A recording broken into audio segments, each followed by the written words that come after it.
Olá, meu nome é Emanuele Ferreira Coelho da Silva, tenho 24 anos, sou escritora, jornalista e agora também apresentadora do nosso documentário Cidadãos Invisíveis. Nessa jornada você irá acompanhar com a gente histórias marcantes de superação e também muitos desafios. A Lana é uma mulher branca, de cabelos pretos e curtos, usando óculos. Suas vestimentas são todas pretas e ela possui uma prótese na sua perna direita. Vem acompanhar com a gente essa história.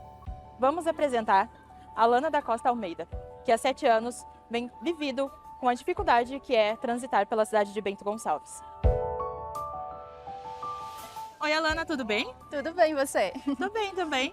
Então, me conta um pouquinho mais sobre você. Sim. Na minha infância, eu fui diagnosticada com um hemangioma cavernoso profundo. Mas somente em 2014 ele agravou mais e em 2018 eu precisei passar pela amputação da minha perna direita e fiz amputação transtibial.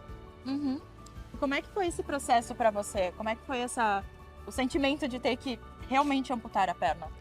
Foi bem desafiador, né? Primeiro, antes disso, eu fiquei 2 anos de muletas e depois eu fiquei 6 meses de cadeiras de roda e só depois então, né, eu pude fazer a adaptação da prótese e voltar a transitar, entre aspas, né, normalmente.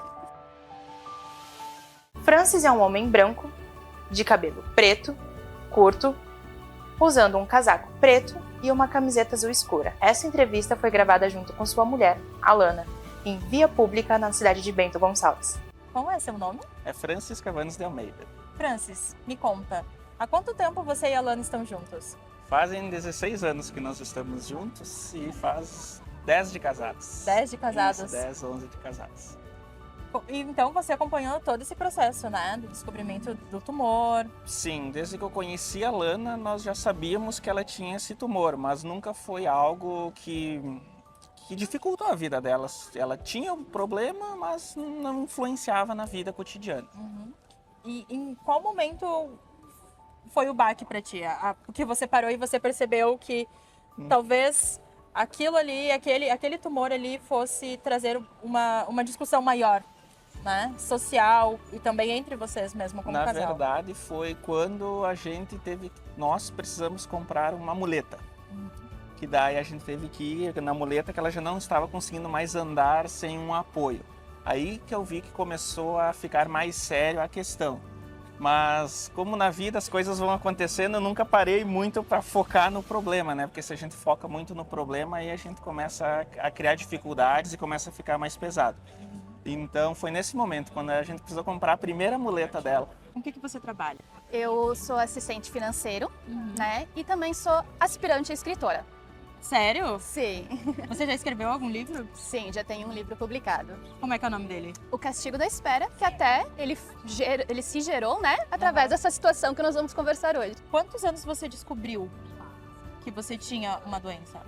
Foi na infância, entre os meus 9 e 11 anos. Então, desde os 9 até hoje, você convive exatamente com essa doença. Isso, com essa mobilidade, né? É. Nos 9 anos eu comecei com uma torção, eu fazia apresentações de CTG na época, né? Eu torci o pé numa apresentação e desde então meus pais começaram a me levar em médicos para ver, mas só nos 11 a gente descobriu que eu tinha um hemangioma cavernoso profundo. Ele é um tumor benigno, mas que no meu caso deu tudo errado, né? Ele cresceu, deu dores e aí, conforme eu fui crescendo, ele foi piorando. Mas somente em 2014 ele teve uma piora bem mais grave, né? Precisei de intervenções cirúrgicas, fiquei de muletas, cadeira de rodas. Como que é essa questão de acessibilidade? Olha, agora que ela tem a prótese, que ela conseguiu se virar bem, tipo assim, até ela se vira sozinha. Mas quando ela passou pela cadeira de roda, eu vou te dizer, eu levando ela já ficava constrangido das pessoas, do jeito dos estabelecimentos não estarem aptos para isso. Hoje, como foi comentado, no mercado também é muito constrangedor, porque não existe fila de fato preferencial ou ajuda, porque é difícil, é cansativo ela ficar com uma prótese o dia inteiro. Então, de fato, mas é uma simples fila, espera 5, espera 10 minutos, mas não é verdade. Esses 5 e 10 minutos fazem total diferença para a dor que a pessoa sente, porque é desconfortável. Ela está andando, pode correr, pode, mas não é confortável porque não é a perna dela, né? Como é que foi para você quando chegou a certeza que você realmente teria que amputar? Eu já estava me preparando para isso, né? Porque eu tinha passado muito tempo de muleta, cadeira de rodas, eu tinha muita dor, eu tomava muita medicação. Então, desde o momento que eu vi que poderia ser uma possibilidade, eu já comecei a ir na clínica, já comecei a pesquisar bastante sobre isso, né? Então, eu acredito que até antes da minha família eu aceitei, porque também eu já tinha essas informações. E como é que ficou a tua cabeça nesses momentos? Porque quando a gente pesquisa, né, a gente tem o costume de pesquisar além do esperado, né? Sim, eu posso dizer que foi graças a Deus, né? Eu tenho bastante fé, então isso me ajudou bastante.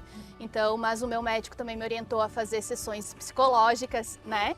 Então, eu fiz por uns períodos, ele teve o laudo. Para você foi a melhor decisão mesmo amputar? Sim, eu posso dizer hoje que sim.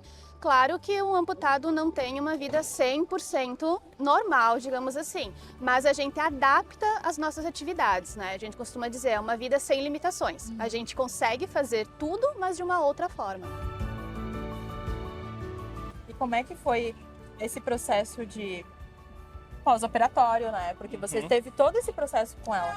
Como é que foi essa questão de adaptação? Olha, vou ser sincero, é bem difícil, sabe? Nós, principalmente como tem o sentimento, né, tem um amor envolvido, assim como um pai, um filho, esposo, marido, a gente sempre gostaria de tirar a dor da pessoa, né? E essa é uma situação que a gente não tem muito o que fazer, a gente só tem que dar do lado, estar do lado e prestar apoio, né? E solidariedade. Mas é bem difícil porque a gente vê a pessoa sofrendo, né, nessa situação. Principalmente aquilo que as câmeras não mostram, aquilo que as pessoas não veem, né? A vida no íntimo, dentro da casa. Ali, por exemplo, a gente vê a Lana andando na rua, as pessoas acham que ela tem que ficar de prótese o dia inteiro. Mas não funciona desse jeito, sabe? Ela tem que, muitas vezes durante o dia, ela tem que tirar a prótese. E daí tira a prótese e não consegue caminhar. E daí não consegue nem carregar alguma coisa porque as duas mãos estão ocupadas para levantar. Ou para dormir. Muitos acham que tu dorme de prótese. Não, né? Tu tira para dormir. Daí tu acorda no meio da noite querendo ir no banheiro. Como é que ela vai? Várias vezes ela caiu. Ela acordou e caiu. Mas isso as pessoas não sabem, né? E isso é uma dificuldade que todo deficiente tem. Como é que foi para ti ter que caminhar dentro da cidade? Como é que foi achar uma vaga de estacionamento? Como é que foi todo esse processo? Foi humilhante e constrangedor. Né? A gente sabe que a nossa cidade não é muito bem estruturada para isso e as pessoas não têm esse olhar para os deficientes físicos, principalmente para um cadeirante, um deficiente visual.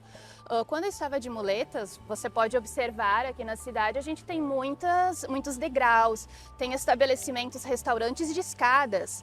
Então, de cadeira de rodas, não podia chegar. Então, muitas vezes eu tive que me abster do meu direito de cidadã, de estar em certos estabelecimentos, porque ele não me comportava na acessibilidade de eu ir. Sem falar também da comunidade em si, né?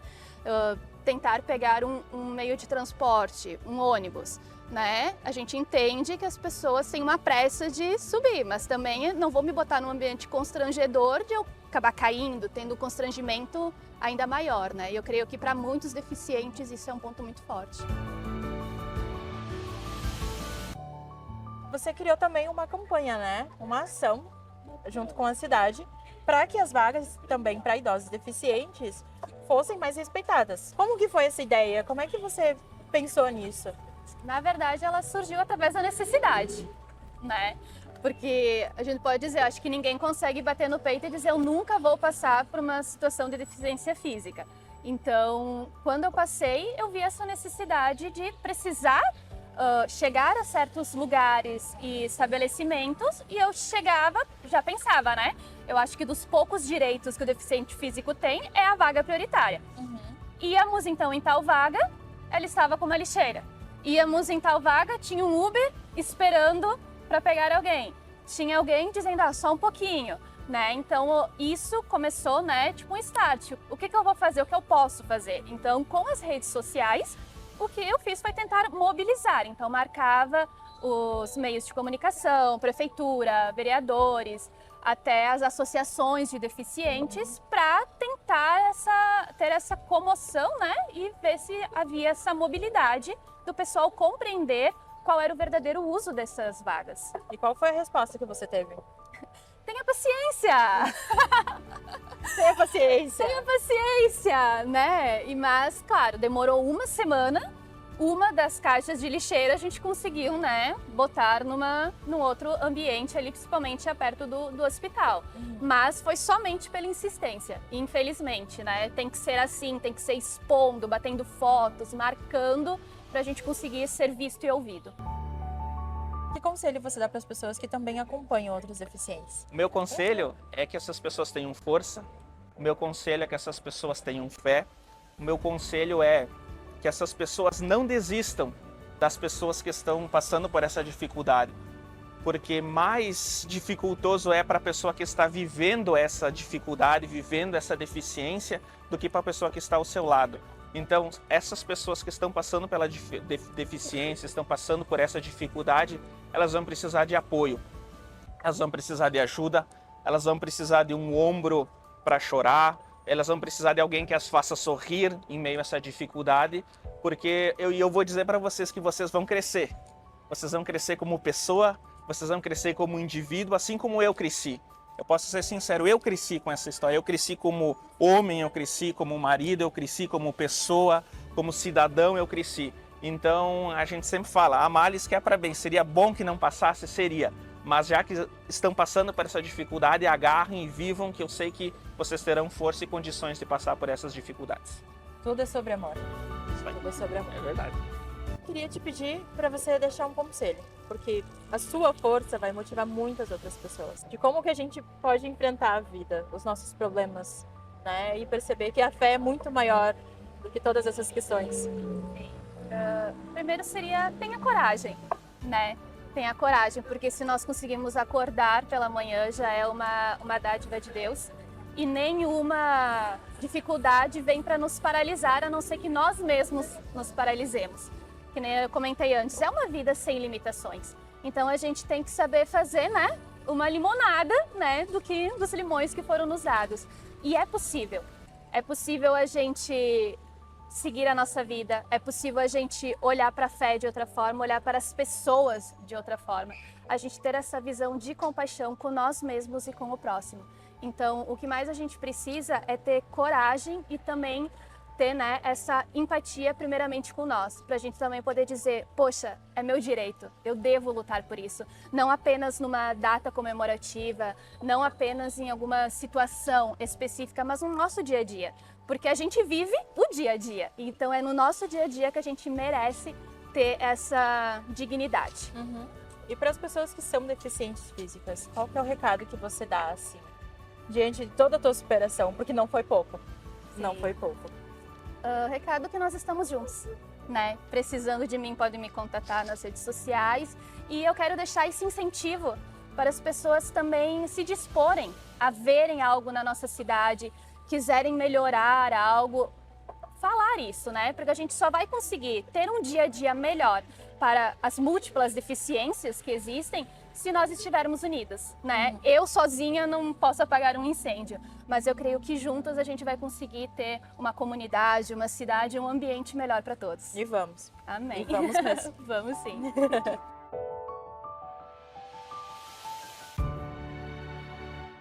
Agora iremos contar a história de Dervil, um pai muito orgulhoso de sua filha, Cacá, aonde nós iremos entrevistá-lo sobre sua história. No lado de fora da instituição Anjos Unidos, no seu carro, a gente vai ouvir um pouco sobre toda a trajetória que eles tiveram. Ele está vestindo uma camiseta branca com os dizeres Anjos Unidos, que possui gola azul também. Vem conferir. Tudo bem? Tudo bem. Como é que é o seu nome? Meu nome é Dervil, Uhum. sou mais conhecido como pai da Cacá. O pai da Cacá. Isso. Sou vice-presidente da Anjos Unidos também. Como foi descobrir que ela tinha uma condição diferente? Quando a gente foi para minha filha nascer, né?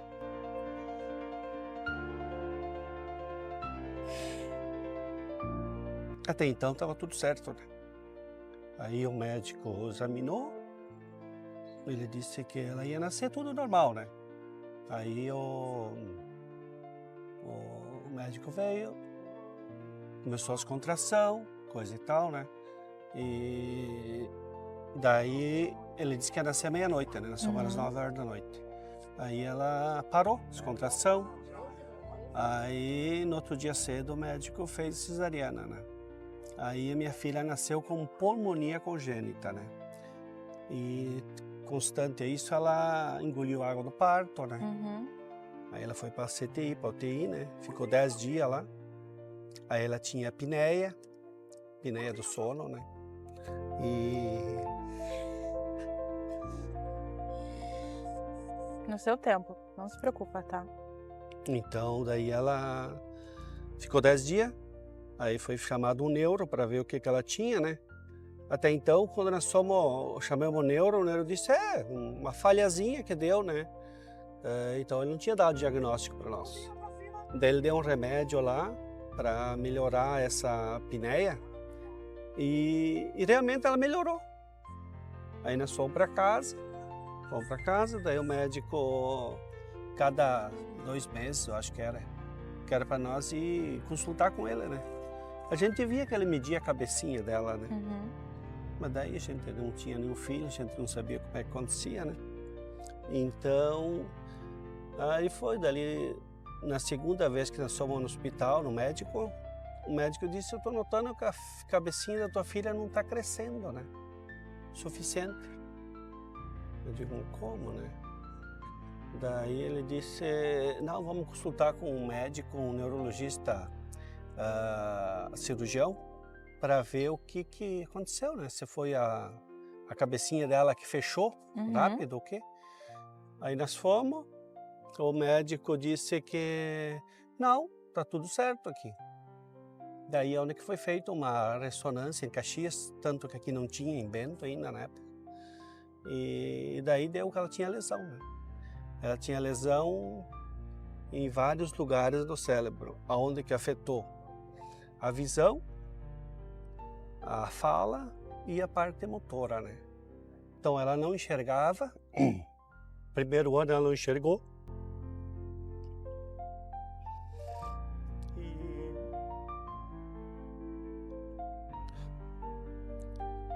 assim foi feito fisioterapia, daí o pessoal mandou nós tratar, né? Eu tenho que ir fazer fisioterapia para o olho, né? A gente foi a Caxias, aqui não tinha. Aí depois nós descobrimos que tinha aqui em Bento, a gente foi bem tratado aqui. Aí fizemos fisioterapia em casa, deitava ela com uma lanterna para ela poder enxergar.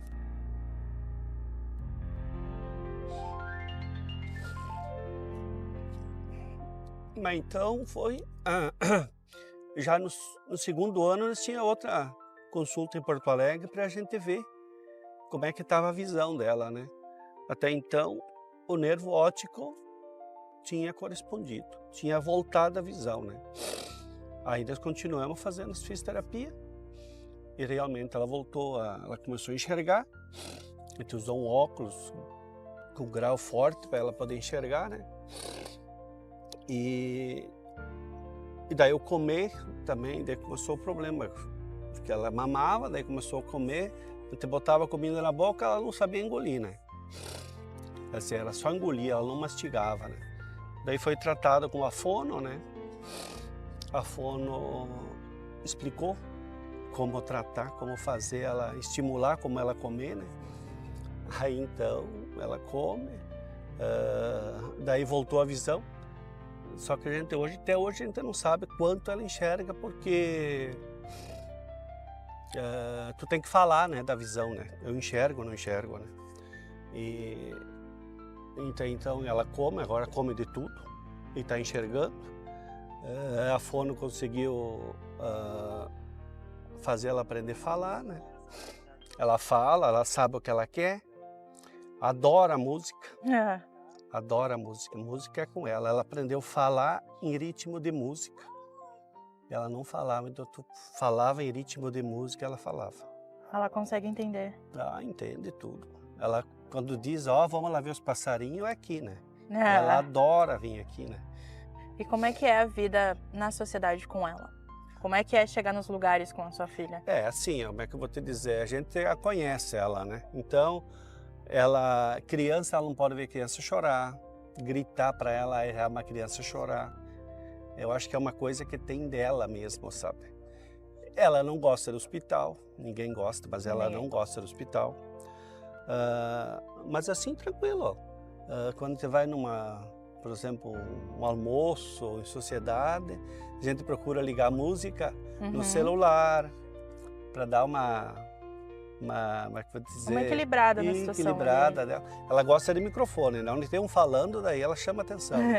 Ela gosta de bingo, adora, porque daí lá o pessoal fala bastante e gritam, né? Bingo, e daí ela gosta, né? Eu imagino. E como é que você se tornou vice-presidente? Eu conheço a Ângela aqui desde quando foi... Começou esse espaço. Começou, né? Aí o Alcindo tinha que lidar aqui também, né? Aí nós optamos por ajudar lá e ele ficar aqui só focado nas obras, nas coisas, né? Mas foi muito bom participar da Anjos, né? E como é que vocês fazem? Porque é uma situação extremamente difícil, né? É uma vida que requer um cuidado enorme com ela. Como é que vocês fazem para continuar com um coração tão bom, com um amor tão grande, né? Isso ali é uma coisa assim, como é que eu vou te dizer? Cara, se tu não gostar do teu filho, tu não gosta de ninguém, né? Teu filho é tudo. A gente vive para ela, né? Então, e ela para vocês. E ela para nós, né? Então, se tu não se unir, se tu não fechar com a tua mulher e com a tua filha, quem que vai te ajudar? É assim. O pessoal ajuda, mas tu não tá o dia a dia lá, né? Então, quem realmente ajuda nós é nós. Você é um pai maravilhoso. E ela é uma menina incrível. Não, ela é a nossa vida, é uma né? guerreira, né?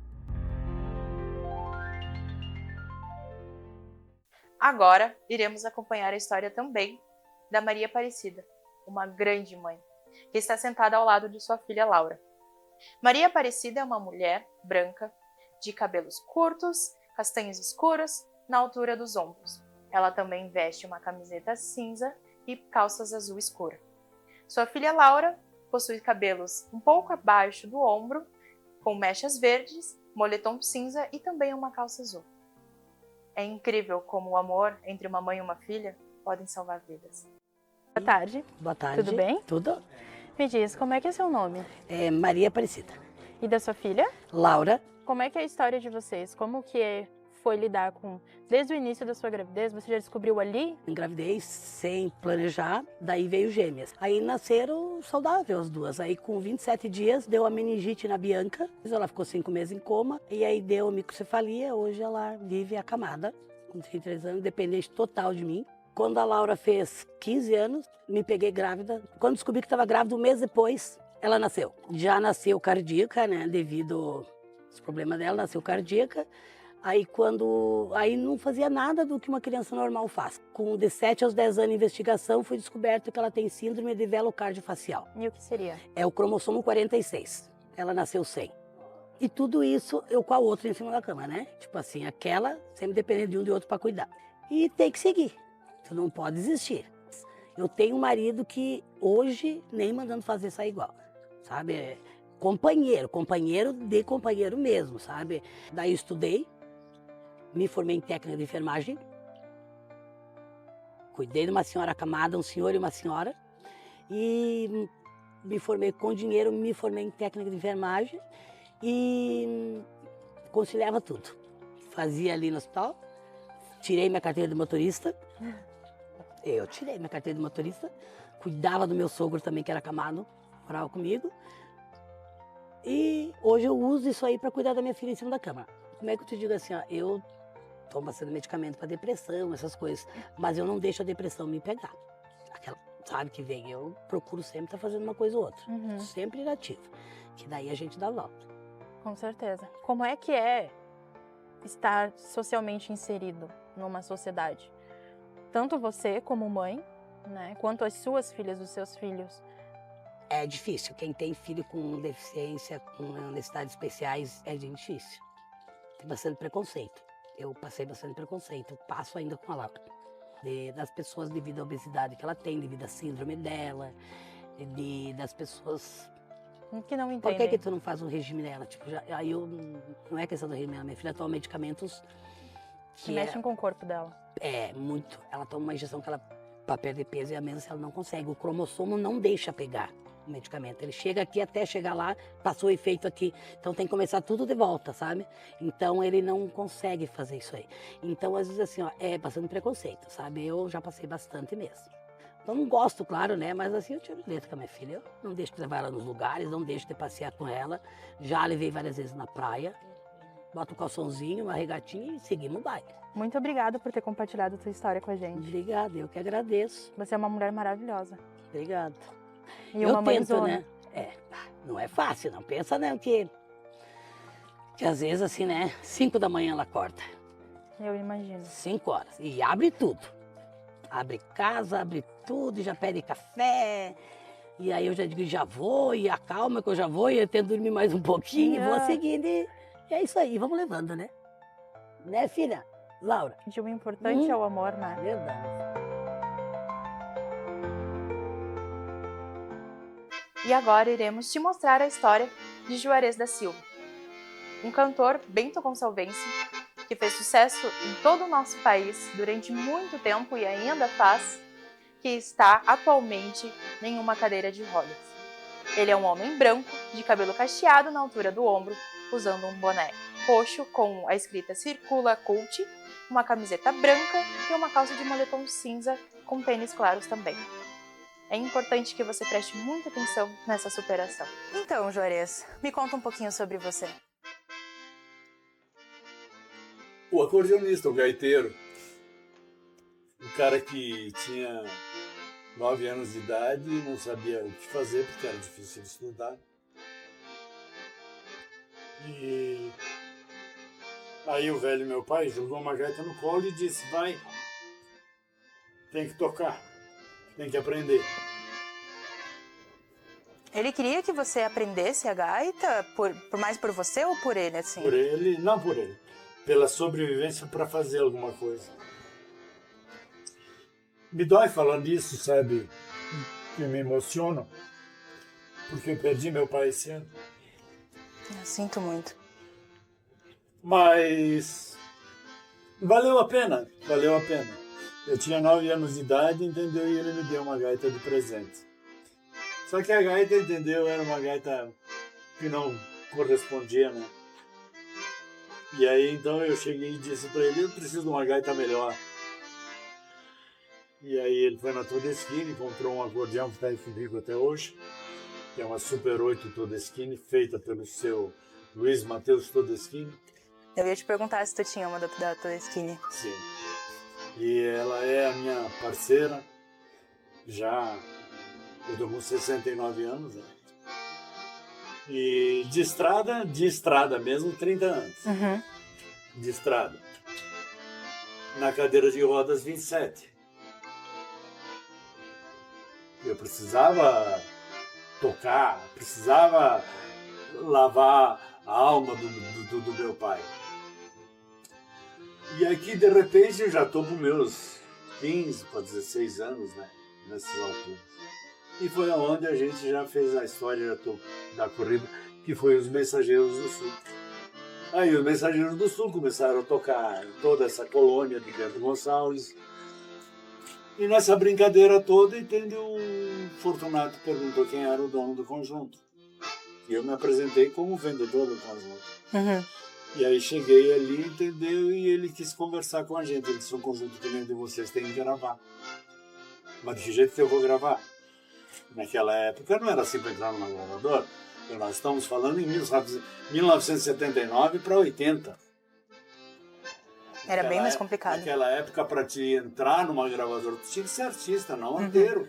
Lá tu levava 10 fitas e não aprovavam nada. Vai acontecer, vai acontecer.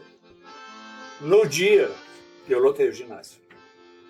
E eu acredito. E naquele dia, entendeu, eu ganhei da gravadora 5 mil discos para vender, para erguer o conjunto. E nós resolvemos dar de presente. Uhum. Então, no palco, eu atirava os discos. E eu nunca assinei tanto disco numa noite só. Então, para mim, foi... O santo de casa fez milagre. entende? Eu estava em Fortaleza fazendo show e a minha esposa ia se formar. E aí diz ela assim, tu vem para a minha formatura? Eu disse, não, eu venho para a formatura e nós vamos vender tudo que eu tenho e nós vamos morar em Fortaleza. E ela disse, não, mas antes do dia 19 de dezembro não dá. Aí quando eu vim, entendeu, dia 19 de dezembro, na noite eu fui para a formatura e depois fui para a festa buscar ela e foi onde eu sofri o assalto e fiquei paraplégico. Toda A vida deu um nó. É, Luke. Mas não se entregamos, né? Aí eu me coloquei como cobaia. Coloquei como cobaia, tinha o Dr. Roberto Miele na época, que era secretário de saúde. Uhum. Aí eu passei 2 anos numa cama, sem poder tocar meu acordeão, sem poder fazer nada. E de repente, né, cara, eu me coloquei como cobaia porque tinha aquela história do super-homem, Uhum. que ele investiu um monte de dinheiro para poder sair e não conseguiu, coitado. E aí veio o plano células-tronco. E aí eu fui para São Paulo, ganhei de presente um tratamento da doutora Maitana, que eu não sei até hoje o que era, porque não tinha nome, tinha número. Só o número de série. Não, tinha o remédio era número tal. Ah, Aí eu fiz 2 anos de tratamento. Primeiro ano ela deu de graça e o segundo ano a Secretaria da Saúde aqui assumiu. Porque era na mesma época que surgiu aquela história da AIDS.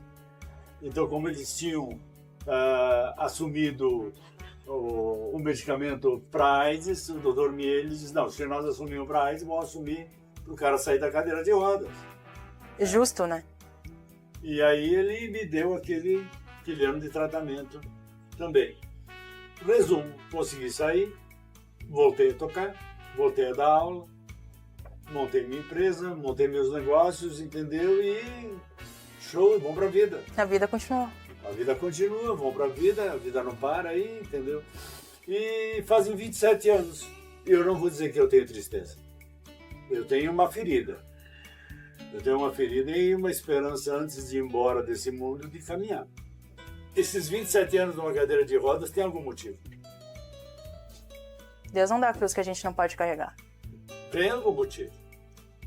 Eu, nesses 27 anos, ganhei 2 netos, meu filho virou um empresário, minha nora virou uma empresária, minha mulher uma técnica de turismo, né? Eu dei aula para muita gente que está aí tocando.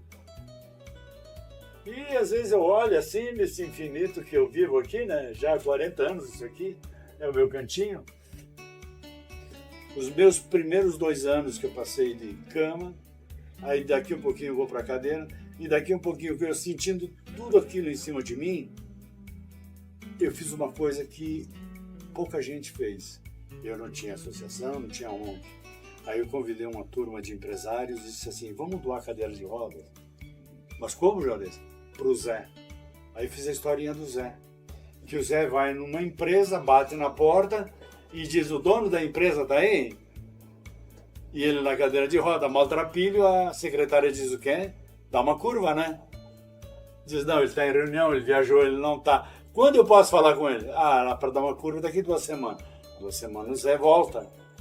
Ela dá outra curva, o Zé volta, dá outra curva, o Zé volta, e assim mesmo o Zé vai sendo amassado. E aí era para esse Zé que eu queria dar cadeira de roda. E ele teve a cadeira?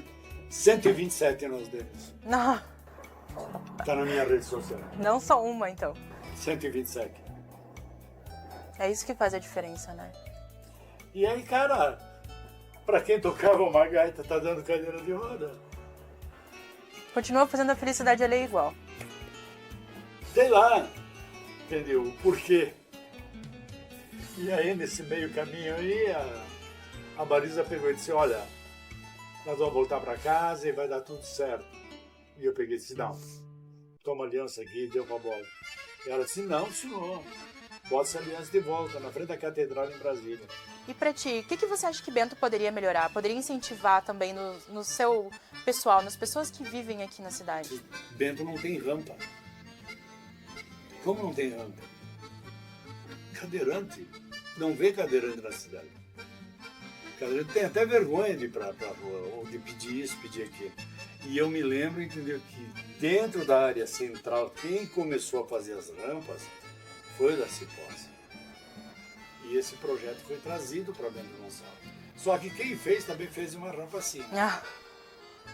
Falta aquele ângulo, mas tudo bem. O nível não bateu. É melhor ter do jeito que tem do que se não tivesse, né? Mas poderia melhorar. Pode e melhorar. tem que melhorar, né? Pode melhorar. Inclusive, entendeu? Eu vejo, não é o lado do cadeirante. Eu vejo o lado do cego, do surdo, da pessoa idosa. Eu estou cansado de ver se pessoas idosas, às vezes eu estou lá com a Marisa ali no centro, na frente da Vivo, pessoas vão atravessar a rua ali, pô, tem o sinal, tem tudo, pessoas acabam resbalando e caindo. Na entrada da onde a minha esposa trabalha, tinha um corrimão de madeira, esse corrimão foi tirado, foi deixado os pregos ali. Pode ir lá verificar.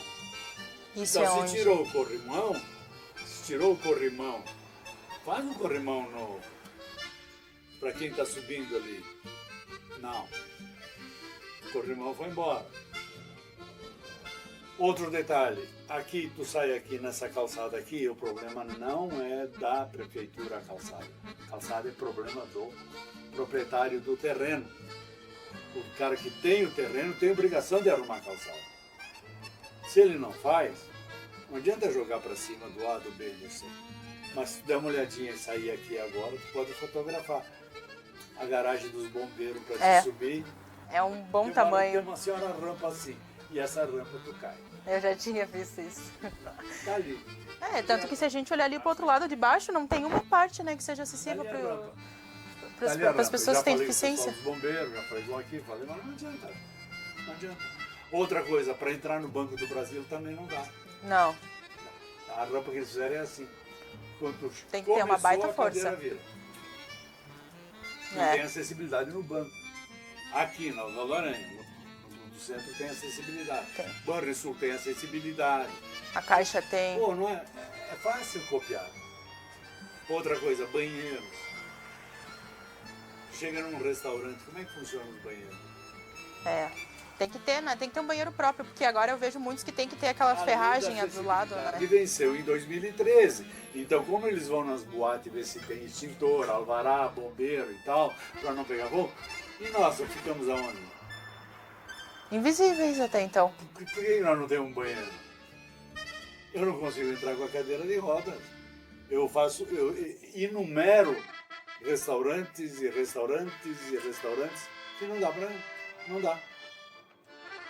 E a lei venceu em 2013. Então eu não consigo entender o que a população quer. Eu acho que a população quer que nós não existimos. Ou quer fingir que vocês não existem, né? Ou, Porque sei não lá. tem como. Aliás, Isso falar pode em acontecer com população qualquer pessoa. Seria generalizar um todo. Não. Eu acho que tem uma gama que não quer te ver. Acidentes acontecem, pode acontecer com qualquer um de nós aqui. Qualquer uma das Eu pessoas, vivo dizendo né? para todo mundo. Não fui o primeiro e não serei o último. Não fui o primeiro, não serei o último. Mas eu acho que as pessoas deviam ter outra maneira de olhar, outra... Dá uma estacionada, pensa um pouquinho. Se não souber, entende? Dá uma... Outra coisa, todo o comércio de Bento Gonçalves não tem rampa. E muitos têm escadaria. Mas só um pouquinho. Se entrar na internet, você vai ver a rampa, que é uma maleta. Ela é uma maletinha assim, ó, de alumínio. Tu abriu ela, encaixou, é 2 buraquinhos que tu faz no pino. Tá lá a rampa. No final do dia tu vai fechar a loja, recolhe. Não é ir lá quebrar, ter que fazer uma senhora rampa. Mas a rampa tá ali, pronta na internet, é só comprar e botar. E eu acho que tá na hora, entendeu, das pessoas enxergarem, nos enxergarem. Né? E essa música aqui foi quando eu fiquei paraplégico. Eu estava em Fortaleza.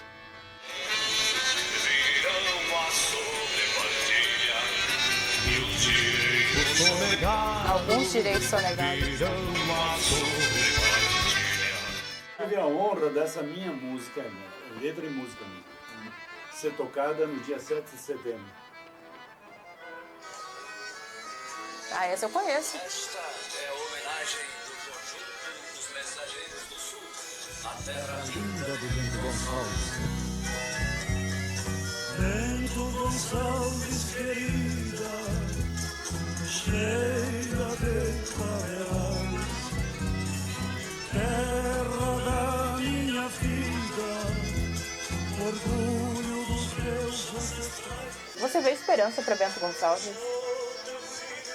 Que a gente ainda possa ter essa acessibilidade, essa mudança? Olha, a esperança está aí todo dia, né? A gente está atrás de uma nova situação todo dia. Todo dia. Todo dia, todo dia. Ah, não, fecha com essa aqui, ó. Grava mais uma frase. Tá gravando aqui ainda. Não esquece disso aqui, ó. Vamos circular.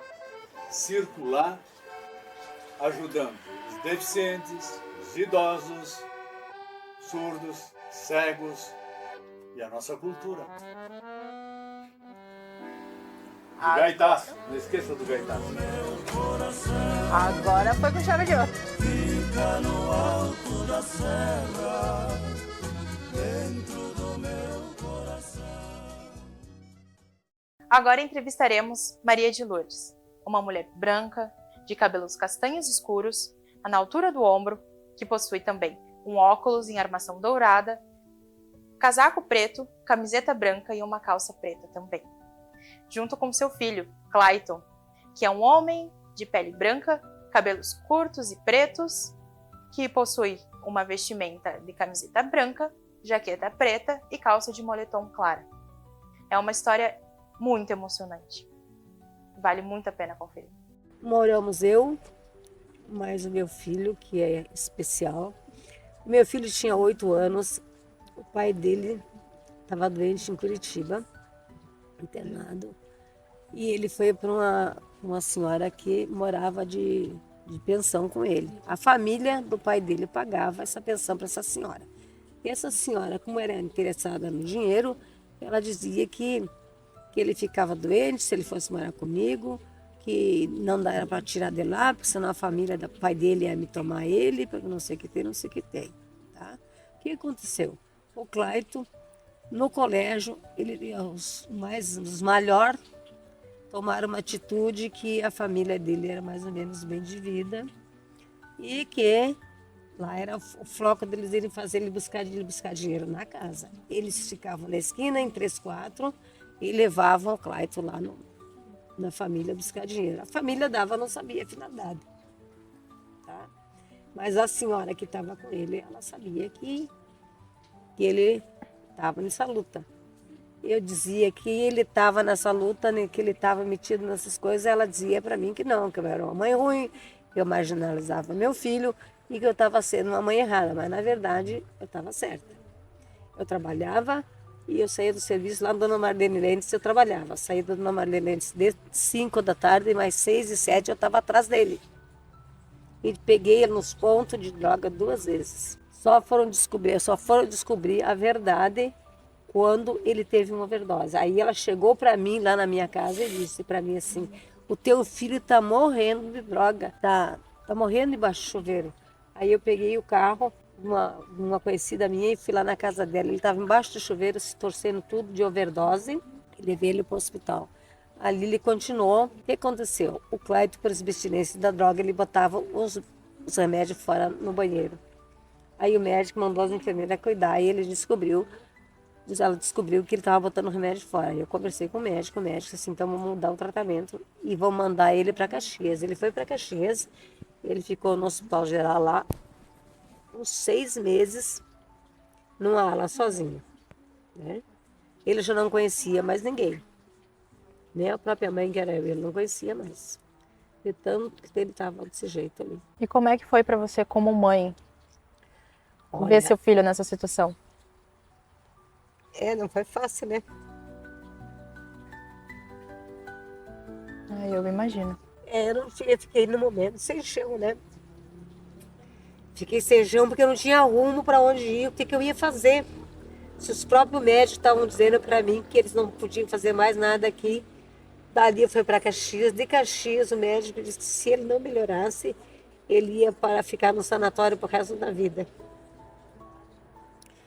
Como uma mãe pode pensar numa situação dessa? Você já passou isso aí? Pensou numa coisa dessa? É? Dali, o médico mandou para fora de novo. Eu fui para Santa Maria. A minha família de lá e mora lá. Eu disse que eu vou fazer, vou perto da minha família, para me acolher um pouco e para ele ficar internado lá. Levei a minha mudança para lá. E ele ficou internado na Sedequim, lá na Universidade de Santa Maria. Tempos e tempos, eu fiquei uns 3 anos com o Clayton assim. Ali, fiquei com ele, mas aí o médico tomou uma decisão e disse assim para mim: olha, mãe, de hoje em diante você vai ter que acreditar que o seu filho vai ser criado de novo. Porque ele voltou a ser uma criança. Ele não conhece quase ninguém, ele não pode ficar sozinho, ele não sabe lavar uma roupa, o Clayton não tem decisão própria. Tá? Na rua ele não sai sozinho, a não ser comigo, porque ele não tem decisão própria para nada. Então é muito dificultoso a minha vida com o Clayton. Eu tenho que cuidar dele nos produtos de limpeza, eu tenho que cuidar dele no fogão, eu tenho que cuidar dele o que ele faz, o que não faz. É uma vida tribulada que não durmo descansado à noite, né? Qualquer barulhinho que ele levantar, eu já tenho que estar em cima dele, né? Não é de noite, não é de dia, eu não tenho descanso nunca. Nem eu, nem ele, porque ele ficou perturbado desse jeito, eu fico a mesma coisa, né? Não pôde mais estudar, não pôde ir à frente, e a família do pai dele deram tudo o que ele precisava para ele estudar e se formar. Mas, infelizmente, ele caiu naquela porque ele era muito novinho, ele tinha 8 anos, quando os outros mais velhos pegaram ele nessa situação. Daí tirar dessa de que jeito? Não tinha condições, né? E depois ele teve lesão no cérebro, aí que não adiantou mais.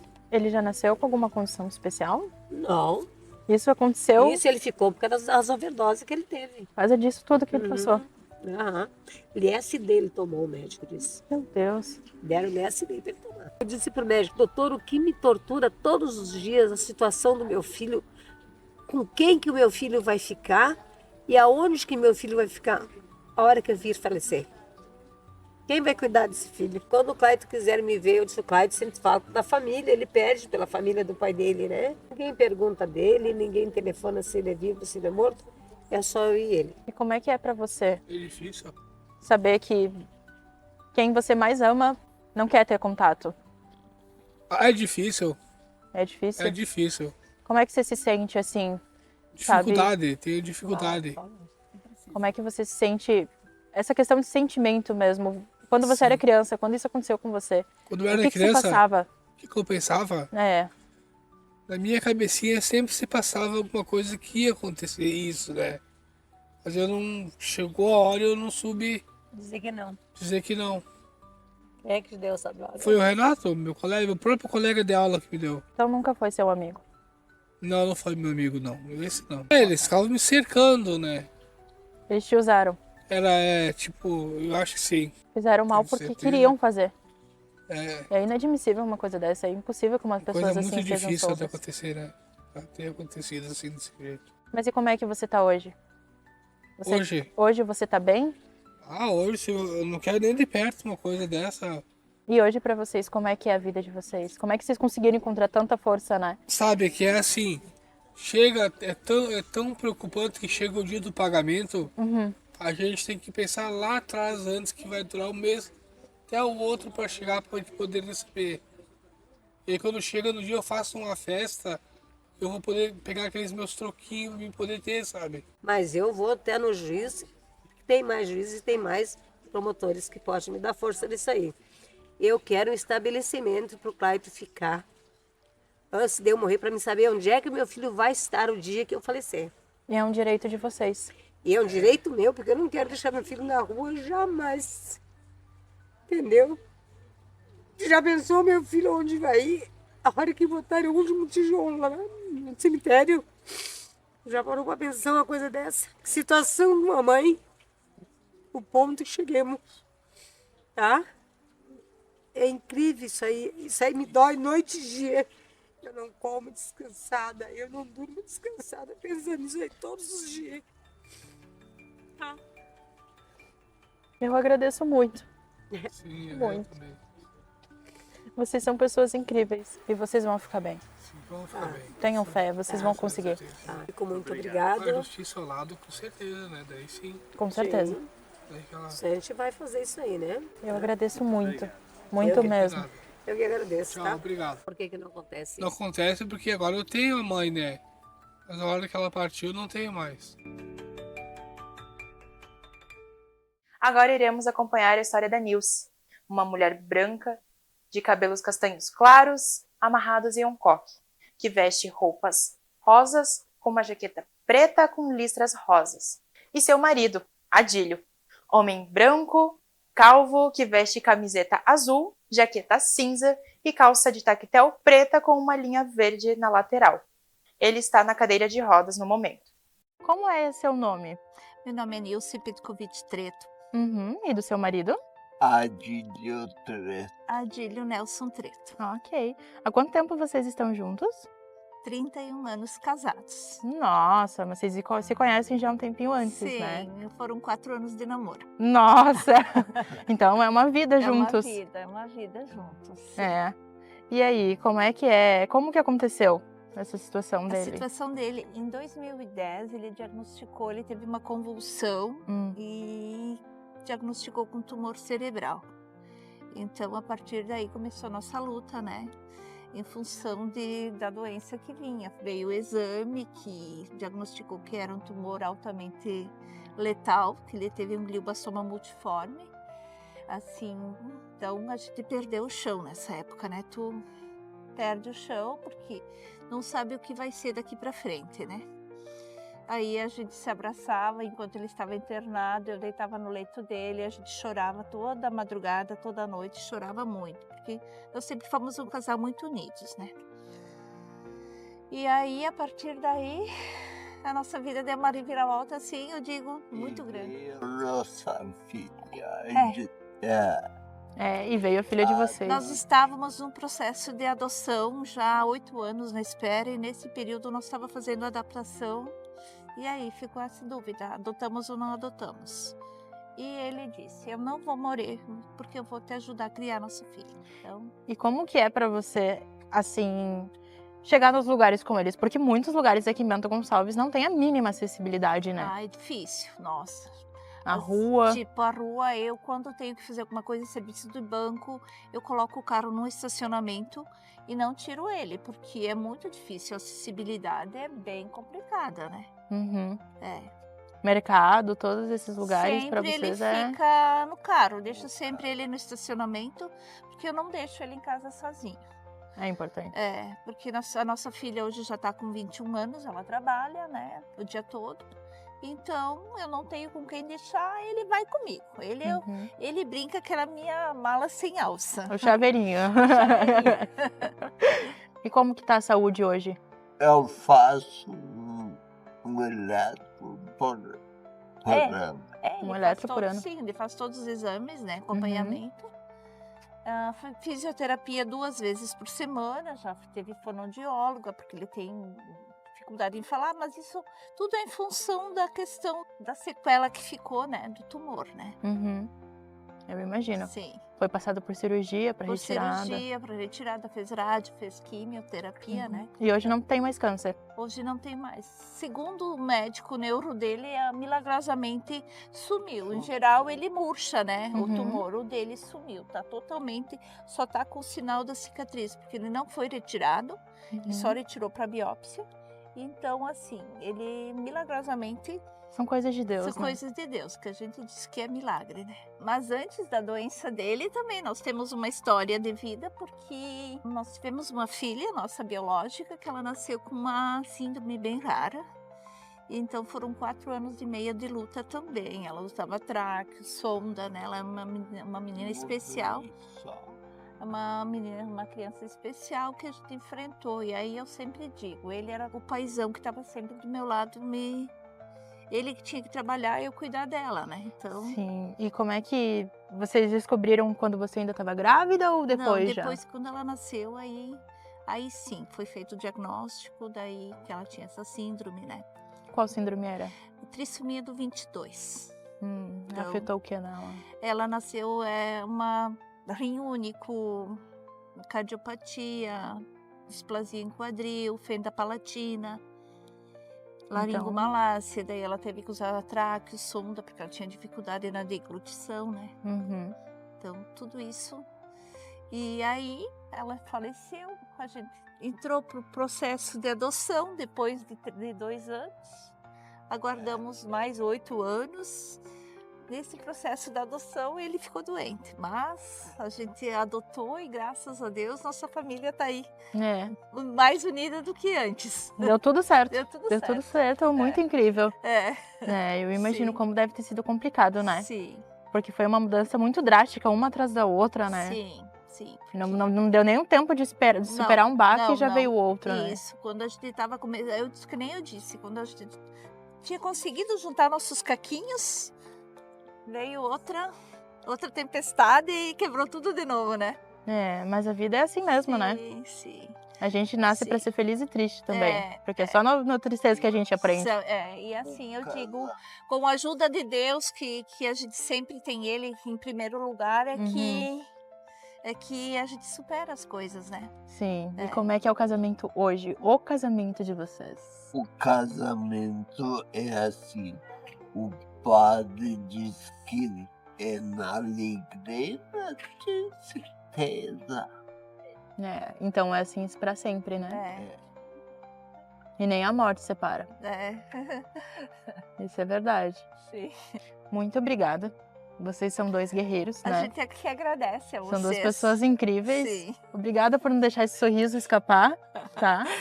É que todo mundo diz, né? Ai, Nilce, tu tá sempre sorrindo, tu não sofre. E vai chorar pra quê? Sofro, mas se chorar é pior, né? Né? Claro que tem dias que eu choro, me escondo, choro na frente dele e digo, tá difícil, né? Tem dias, a vida não é só flores, né? Tem espinhos. A gente não dá conta de tudo. tudo Mas com jeitinho a gente vai lá e tira os espinhos e consegue colher as flores, né? E são lindas. A colheita sempre é linda.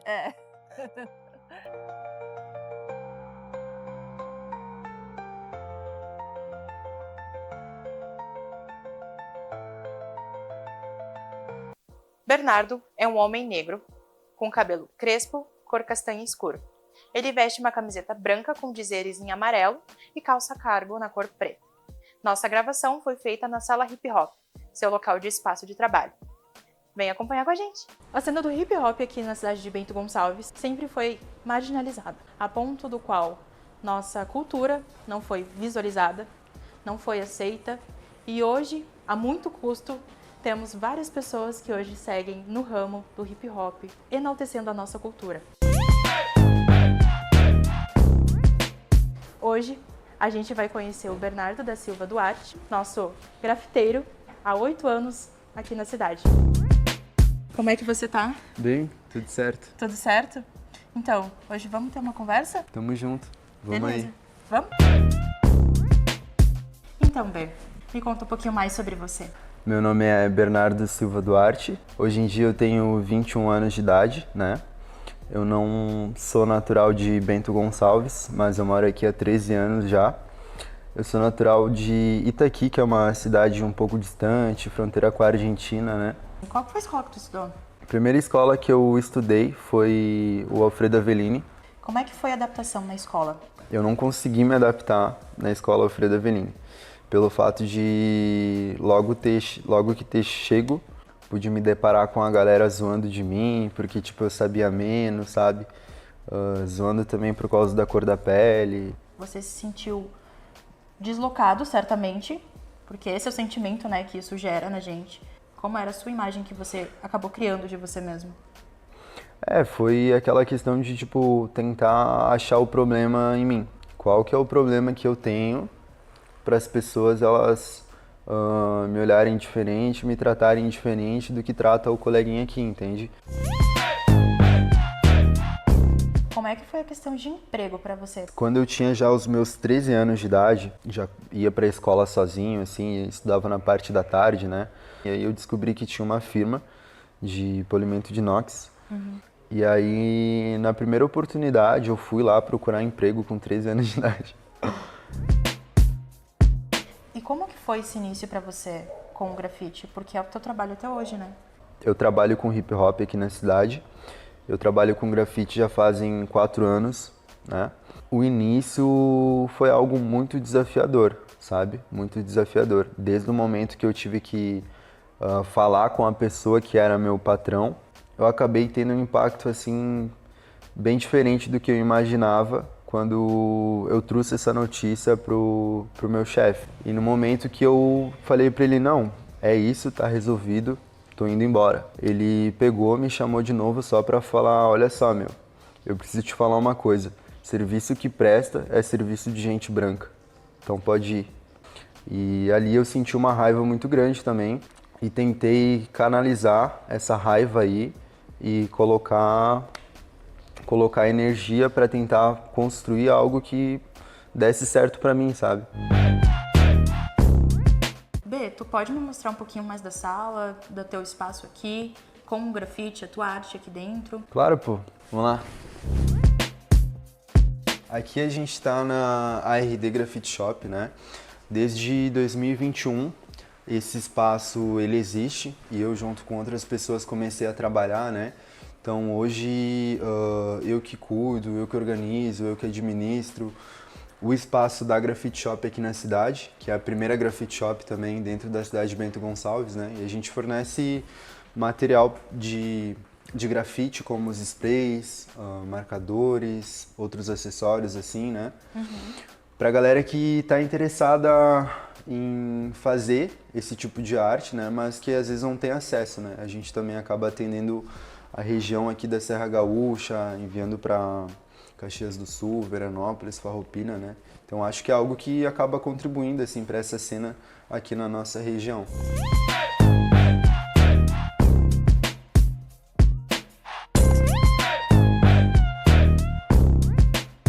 Então esse é o teu portfólio de trabalho, assim. Aqui você produz as artes e também armazena elas? Claro, né? Eu reúno alguns documentos para poder apresentar para as pessoas às quais eu chego com o meu trabalho, tentar explicar um pouquinho sobre o que é, fala um pouco sobre mim, né? Mostra a minha identidade dentro do grafite, obras autorais que eu já produzi aqui na cidade. E aqui tem algumas obras comerciais, né? Aquele trabalho que já é mais voltado para aquilo que o cliente pede mesmo, né? Então, tem obras em diferentes proporções, né? Diferentes temas também. E você hoje faz as batalhas de rima também? Alguma arte? Já participei de várias batalhas de MC aqui na cidade, principalmente no início dessa cena, assim, sabe? Dessa cena de MC, dessa cena de batalha de MC, mais com o intuito de incentivar quem estava produzindo, incentivar as pessoas que estavam indo para participar da batalha. Hoje em dia, com o coletivo Sala Hip Hop, a gente faz algumas apresentações, né?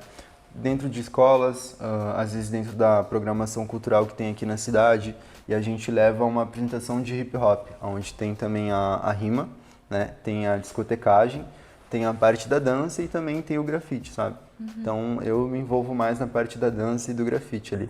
Como que é pra você, assim, reconhecer o seu trabalho socialmente? Algo essencial. Eu acho que é um dos objetivos, né? Fazer com que meu trabalho caminhe por um lado social, no sentido de estar presente dentro das comunidades, estar presente dentro das periferias, né? Levar alguma coisa bacana, cultural, né? Para dentro das comunidades, assim, para as pessoas conhecerem, terem contato, ter oportunidade de praticar, de ter uma experiência com aquilo, sabe?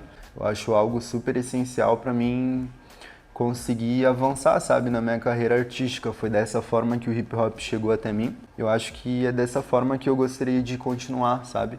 Também levando o meu trampo para novos lugares e novas pessoas, né?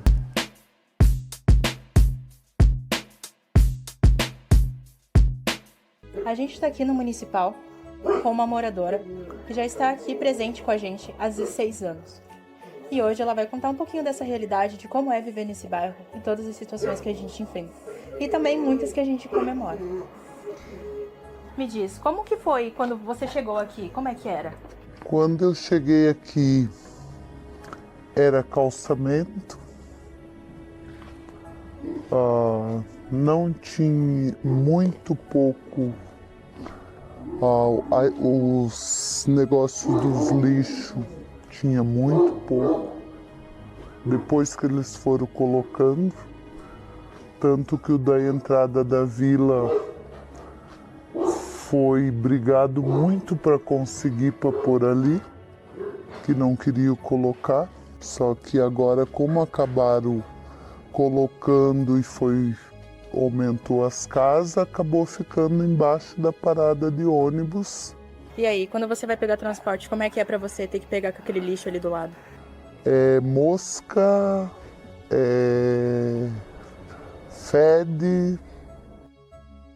Eu imagino. E hoje, o que você percebeu de mudança assim nos últimos 16 anos pra cá? O asfalto, o colégio que melhorou, fizeram o CRAS, bem mal organizado, porque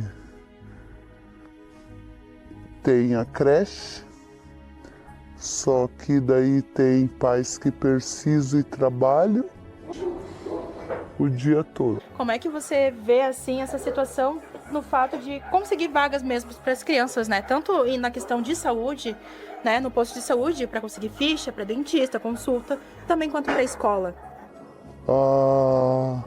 Para a escola, ainda que se eles estão matriculados, eles têm direito.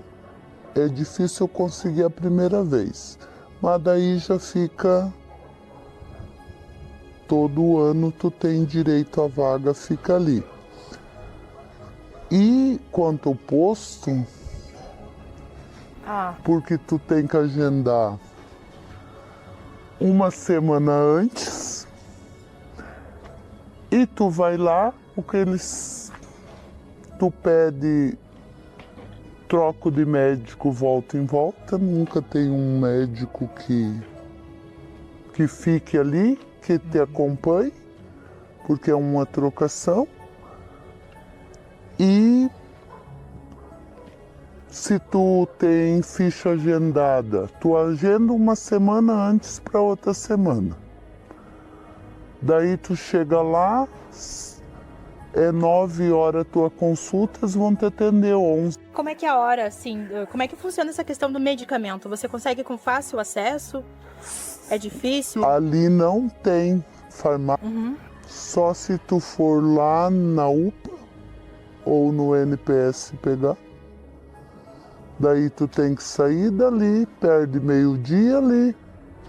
Tu tem que ir de tarde, tu tem que pagar transporte para ir lá na UPA pegar. E como é que foi para você todos esses anos? Porque querendo ou não, aqui se tornou seu lar, né? A sua casa, onde você criou todo mundo, toda a sua família. E como é que é para você hoje? Como que você se vê nesse lugar? O que esse lugar representa para você? Esse lugar é onde eu escolhi para ficar, só que falta muitas coisas, principalmente no posto. Porque se tu ficar, uma criança ficar doente hoje, tu ir ali, eles não atendem. Eles te mandam ir para a UPA. Só que nem todas as pessoas têm condições de pagar um transporte para levar uma criança. E como é que é esse acesso à UPA também? Que você comentou, né? Que a gente tem que subir lá nos hospitais. Como é que é esse acesso à UPA, ao Taquini? Tu chega lá. Eu, por exemplo, esses dias fui lá. Eu cheguei lá 1 da tarde e saí às 6. Qual que é o lado bom daqui? Qual que é o lado bom de morar nesse lugar? O lado bom, porque um vizinho conhece o outro e sempre um acaba cuidando. repara o filho do outro, um ajuda. Uma grande família. Uma grande família. Isso faz a diferença, né? É. Você consegue ver que isso é diferente dos outros bairros? Por exemplo, por exemplo, Cidade Alta ou Botafogo. Você acha que eles têm essa mesma união que a gente aqui desse lado tem? Eu acho que não, porque tu não vê lá em cima, tu pode passar que tu não vê uma criança de um vizinho brincando com outro, correndo na rua, jogando bola. Tu não vê isso. E aqui vê. Eles se reúnem, eles vão ali embaixo na quadra, eles jogam bola tudo junto. E depois dessas enchentes que aconteceram nesses últimos anos, você sentiu que aqui no nosso bairro também teve uma certa dificuldade quanto a isso? De chegarem recursos, chegar ajuda para o nosso bairro? Porque, querendo ou não, boa parte dele ainda é área de risco, né? Eu não vi ajuda nenhuma. Porque quando aconteceu isso, veio a Defesa Civil, fez o mapa, que ia fazer murro em certos lugares, e até agora eu não vi nada de diferente. O que você acha que é mais prioridade para a gente melhorar aqui nesse bairro? A falta de água, que tu liga as torneiras.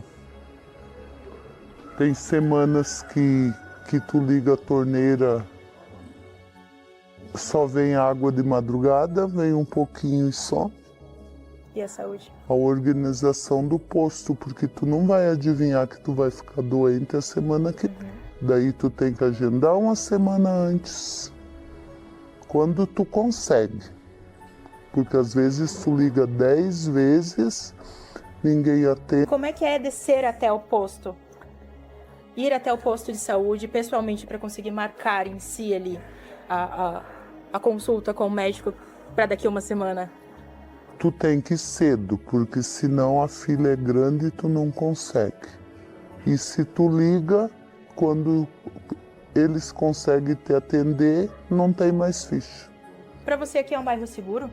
Para mim é. O que te passa mais essa sensação de segurança? É exatamente essa liberdade, né, que as famílias têm de ter as crianças na rua, ou por algum outro motivo? É que um conhece o outro e acaba sempre um protegendo o outro e a gente se sente seguro. Para comprovar isso que a nossa entrevistada nos disse, de que esse lugar é todo feito de união, eu tenho aqui para você todo esse espaço de caminhada. Eu, como moradora, posso afirmar para você. Durante muito tempo, os canos ficavam à mostra, a chuva descia, e não precisava nem estar chovendo, na verdade, para esse lugar aqui ser inundado de água. Correndo o dia todo, a noite toda, 24 horas. Mas hoje, com a união de todos os moradores desse espaço, esse calçamento aqui foi feito, facilitando a nossa vida, facilitando o nosso acesso e principalmente mostrando que, independente de tudo, a gente está junto e unido. Porque aqui é nosso, e é nosso lar. E sempre vai ser. Hoje estamos aqui para conhecer o primeiro parque da América Latina adaptado para pessoas deficientes e também idosos. Aqui na Anjos Unidos, que existem há 9 anos e meio na cidade de Bento Gonçalves, a gente vai ver histórias emocionantes e de superação que vão te encantar. Iremos conhecer Ivanice, uma das primeiras idealizadoras do primeiro parque da América Latina, que é totalmente adaptado para pessoas com deficiência. Ela é mulher do seu Alcindo e filha da Dona Maria também. Ela possui cabelos claros, castanhos, também é uma mulher branca de estatura média e está vestindo uma camiseta cinza com uma calça bordô. Sua mãe é Maria. Maria é uma mulher branca de idade, com cabelo preto, curto, está vestindo uma camiseta branca com um casaco de tricô rosa e uma calça jeans clara. É uma história muito interessante de como uma família unida consegue transformar tantas vidas. Qual que é o nome de vocês? Meu nome é Ivanice Alessi Riviera. Meu é Maria Araldi. qual que é o projeto de vocês aqui? Como surgiu a Anjos Unidos? Nós criamos o Vilarejo Anjos Unidos para levar alegria para as pessoas com deficiência e também para eles terem um momento em família de diversão, de descontração, entretenimento. E como é que surgiu essa ideia? Veio da família de vocês também? Inicialmente, nós criamos a Associação Anjos Unidos justamente para fazer diferença na vida das pessoas com deficiência. A ideia do vilarejo surgiu posteriormente, porque esse terreno nós tínhamos comprado há muito tempo pensando num sítio, num lugar para a gente ficar no final de semana, e daí veio a ideia de fazer algo adaptado para as pessoas com deficiência poderem usufruir desse espaço tão lindo junto com a família. E a senhora, como que é participar desse projeto? Eu gosto. Todas as tardes eu desço aqui embaixo com eles. É? Se ela não vem, venho com o meu jeito, venho com as cachorras, vou passear, vou limpar os meus canteiros, vou plantar flor. Eu adoro. É uma vida gostosa, né? Mexer na terra. Me mostra, quais são as flores que você mais gosta, que você já plantou aqui? Todos eles fui eu que plantei. Todas elas? Todas elas. E as flores também são doadas. São doadas? Nós recebemos doação e tem uma floricultura que nos doa todas as flores. E daí é a minha mãe que planta, cuida. E me ajuda com as cachorras também, que quando tem evento elas são lindas, mas elas me limitam. Então ela vem, me ajuda na organização, na limpeza dos banheiros. Na cozinha também vou ajudar.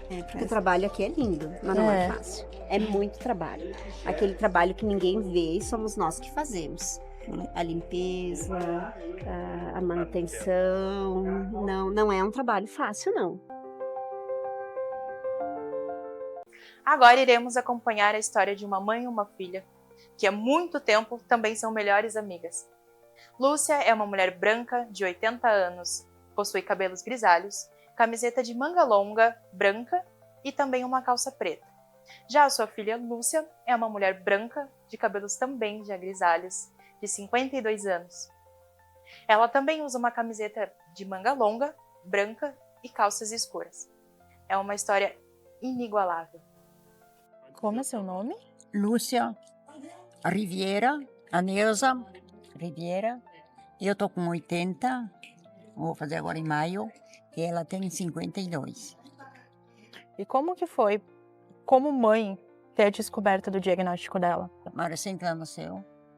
Recém que ela nasceu? Estava diferente, porque quando eu tive o síndrome, era bem... Quando ela nasceu, ela era bem diferente. Ela não conseguia respirar, ela botava a língua para fora. E daí levamos para o médico ainda não. Ela nasceu na sexta-feira, nasceu em casa. E no domingo de noite tivemos que levar para o hospital em Dorajado, que seria de Guaporé. Fiquei 8 dias lá. Diz que ela tinha engolido a água do parto. Ela ficou assim, sem caminhar, sem força. Ela caminhou com 10 anos. Ela falou com 10 anos, através de aparelho ortopédico, ela conseguiu caminhar. E agora, com 50, como que é a sua vida? Agora minha vida tá bem melhor. É melhor? Agora eu caminho pouco bem, agora eu tá mamãe. Que conselho você daria hoje para as pessoas que têm na família alguém especial ou que tem uma filha, um filho especial? Eu digo assim, que fazem tudo por amor, mas que cuidem direito. Porque é duas pessoas num coração só. É um coração só, né? Coração de mãe. E eu assim, quando vejo uma criança meio abandonada assim, eu fico triste, porque não tiveram culpa de nascer assim. Isso é verdade. Quem tem que cuide, né? Isso é verdade. E diz sim que Deus dá o frio conforme o cobertor. Dá essas crianças para que tenham paciência de ir até atrás, né? O amor da família é o mais importante, né? Sim. Que bom que vocês conseguiram cuidar tão bem dela. Que hoje ela tem esse sorriso tão bonitinho. Vale a pena. Vale muito a pena, viu? Eu tenho muito orgulho de vocês. Não é, Muito obrigada. Essa minha mãe vale ouro. Vale ouro. Não teria uma mãe melhor, né?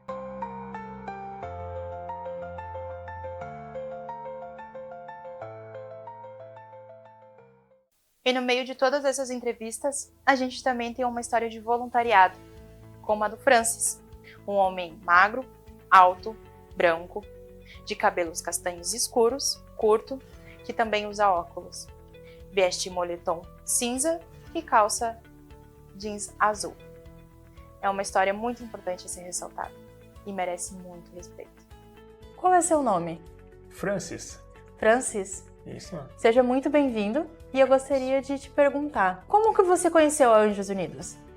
Então, aqui, mano, eu conheci a Anjos Unidos, eu fazia terapia, até com a Amanda, filha do Alcindo, da Iva, né?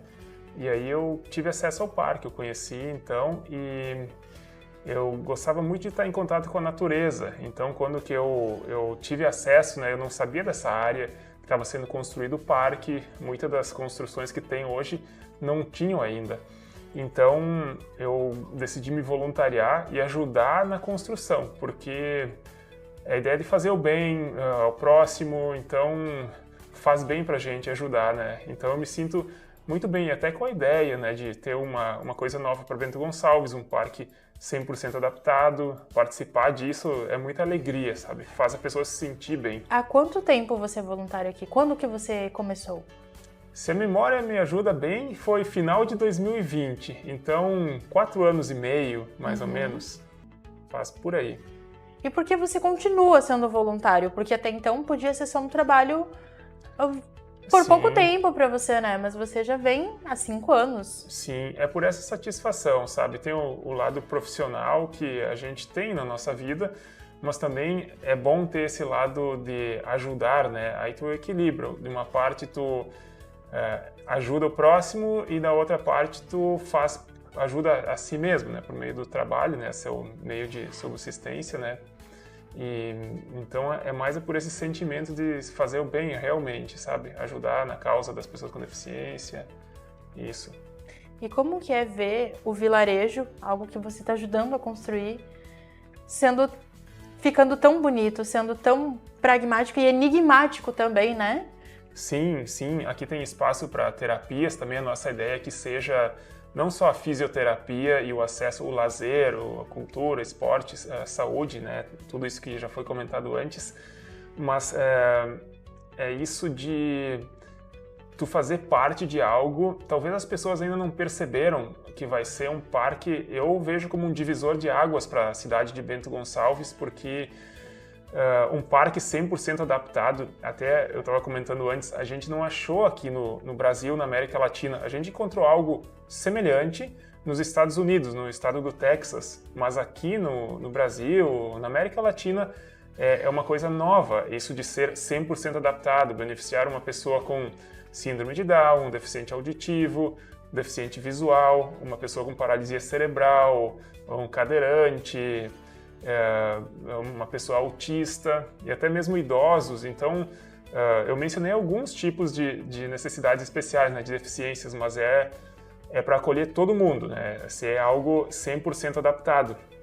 Claro que o parque vai ter, para poder se manter, também tem que...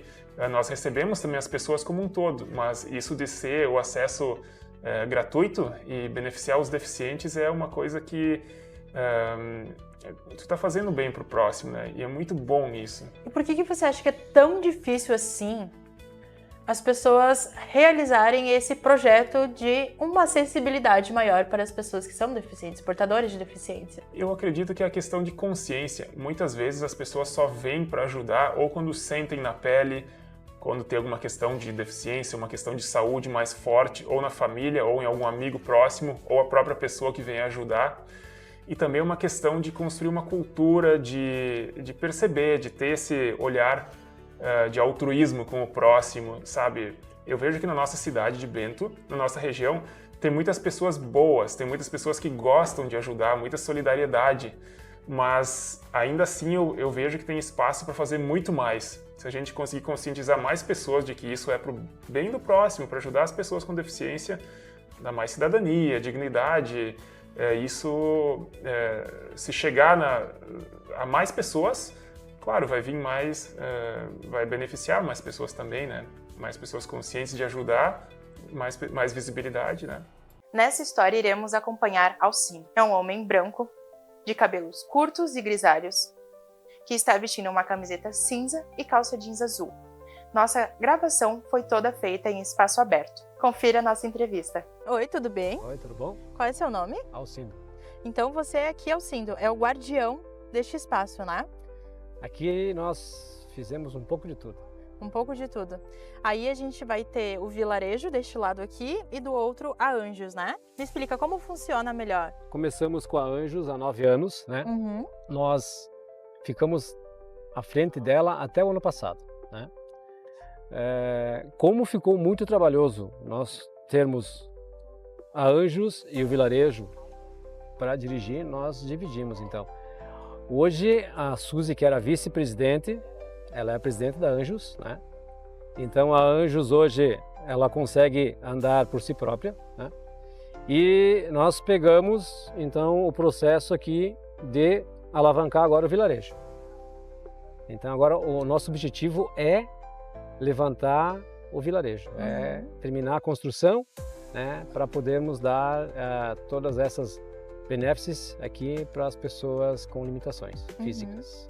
Com isso, então, veio o processo de nós fazermos alguma coisa aqui, né, aonde as pessoas com limitações físicas e intelectuais conseguissem usufruir da mesma maneira que as pessoas sem deficiência física pudessem fazer também. Então, aqui eles se igualam, né?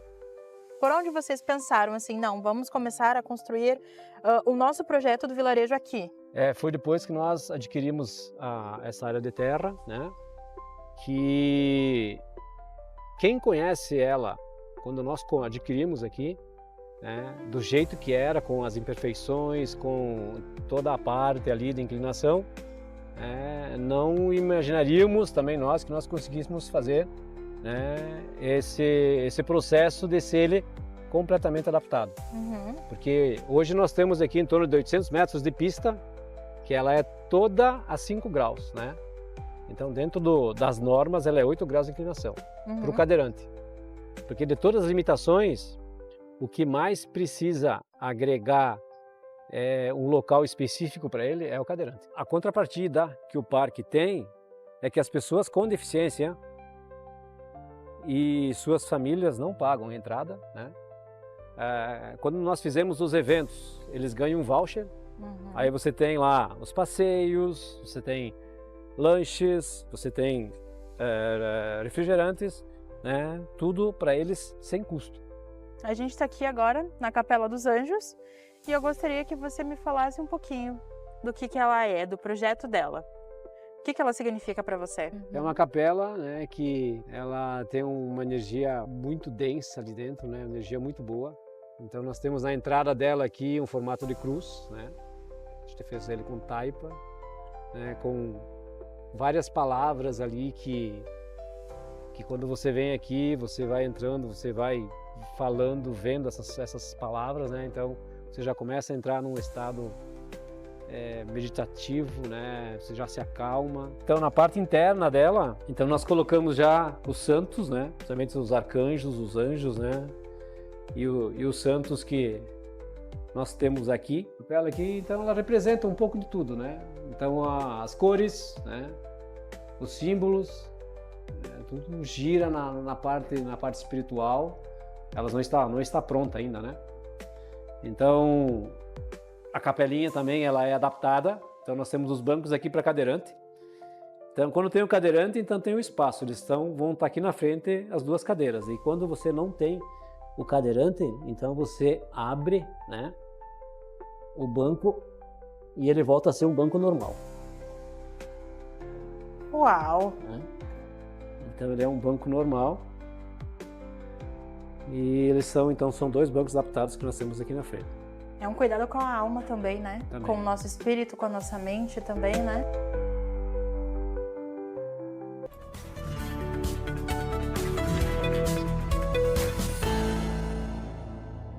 Bento Gonçalves. Assim como sancionado no nosso hino municipal em 1985, nossa capital do vinho, cidade muito linda e muito bela, ainda enfrenta muitas dificuldades. Quanto mais a gente anda para cá, mais a gente percebe que a caminhada pra gente sempre vai ser mais longa. A realidade é muito, muito complicada e cruel. Alguns bairros ainda sofrem com a falta de visibilidade. Ainda é repleta de cidadãos invisíveis. Assim como a gente.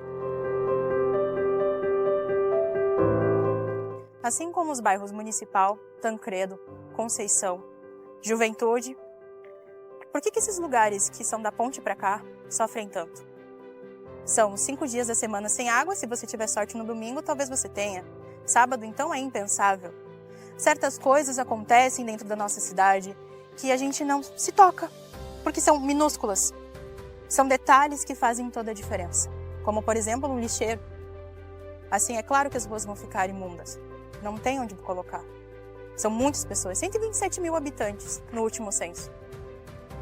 Nossa expectativa de vida vai acabar diminuindo por conta disso também. Não adianta a gente ter um salário bom, ter um lugar bom para morar, se esse lugar bom se reserva apenas a quem ganha bem mais de 3 salários mínimos. Nossa cidade é muito maior do que a Fenavinho e a Planalto, do que a Cidade Alta, do que o Botafogo. E é isso que a gente vai te mostrar aqui. A nossa beleza também. Aqui é o final do bairro Jardim Glória. Assim como o próprio nome diz, realmente é glorioso. Mas sabe o que acontece quando você começa a descer? De lá de cima até aqui embaixo? É aqui que você vê aquela desigualdade que eu falei antes. Essa escada aqui foi feita logo depois que uma mãe com uma criança no colo teve que cair para a prefeitura fazer algo. Assim como essa escada que já fazem 3 anos. Mas ela não serve para nada, a não ser atrapalhar o trânsito. Assim como a falta de saneamento básico que a gente tem, porque água, como eu disse, quase nunca. Assim como a falta de saneamento básico nos nossos esgotos, que toda vez que chove também cheira mal. Assim como também a falta de lixo, porque quem diria? E quem se importa, não é mesmo? Lugares como esse deveriam ser mais respeitados, porque o nosso voto no final também conta. E nosso saneamento básico é quase inexistente aqui. E a gente tem alguns bons exemplos disso, porque aqui, além de ser a casa de muitos, também é a minha casa. Há 9 anos. E há 9 anos são essas mesmas reclamações. E não só minha, como a de todos aqui. A falta dele repercute na nossa saúde, na nossa educação, na nossa infraestrutura também. E essas coisas prejudicam a gente. Nos anos de 2023, assim como o de 2024, as enchentes que assolaram não só o estado todo, mas assim também como a nossa cidade, ainda continuam aqui, esperando que o poder público venha e nos ajude a enfrentar as enchentes e os deslizamentos que, infelizmente, causaram muitas perdas a muitas famílias. E isso aqui é apenas o começo, porque ainda bem que ninguém se feriu. Mas e quantos poderiam ter se ferido? Quantos ainda precisam de ajuda e visibilidade? São mais de 2, 3, 4 anos que a gente precisa que o nosso bairro tenha acessibilidade ao poder público. Porque enquanto nenhum desses políticos estiverem aqui, olharem pra gente e entenderem a nossa real situação, a gente vai continuar tendo deslizamentos, porque continua sendo área de risco. A gente vai continuar tendo problemas na nossa infraestrutura. A gente vai continuar sem água, assim como a gente também ainda vai continuar sem saúde.